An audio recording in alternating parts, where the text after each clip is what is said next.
GPA 5 পেয়েছে ওই সকল শিক্ষা প্রতিষ্ঠানের প্রধান শিক্ষক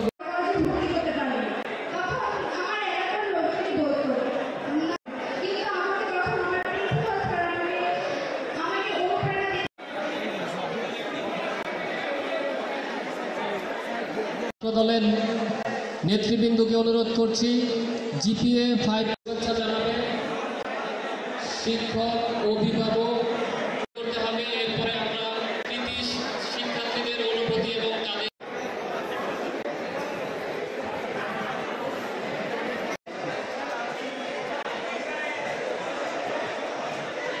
বক্তব্য রাখবে অভিভাবকদের মধ্য থেকে শওকত আলী শরীফ।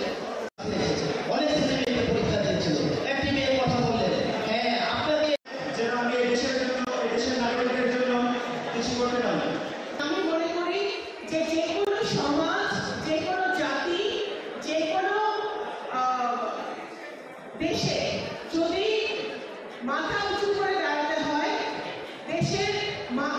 সম্মান উজ্জ্বল করতে হয়, নিজের পরিবারের সম্মান উজ্জ্বল করতে হয় এবং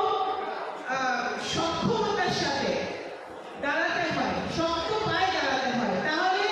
শিক্ষার যে বড়, এডুকেশনের যে বড় আর কিছু পৃথিবীতে নাই, নামে সেটা হওয়া উচিত। আজকে বাংলাদেশ জাতীয়তাবাদী দল যে 31 দফা ম্যানিফেস্টো, আমাদের ম্যানিফেস্টো যেটা আগামী সংসদ নির্বাচনে বিএনপি দিয়েছে এবং দিবে, সেটা মুখ্য একটা বিশাল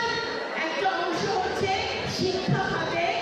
উন্নয়ন, শিক্ষা খাতে দুর্নীতি রোধ করা, শিক্ষা খাতে উন্নয়ন করা, প্রত্যেকটি আমাদের টপ থেকে একেবারে প্রান্তিক পর্যায় পর্যন্ত আমাদের প্রত্যেকটা ছেলেমেয়ে,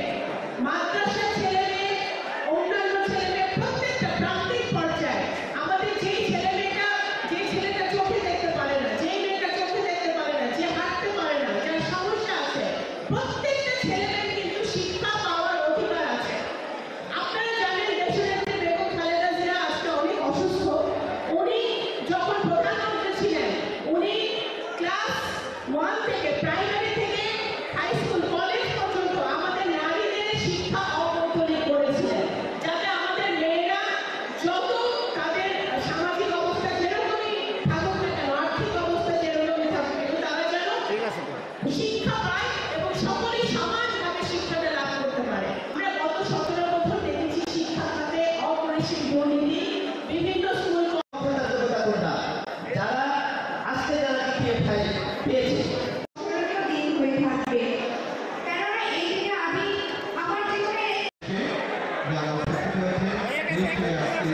অনুপ্রেরণা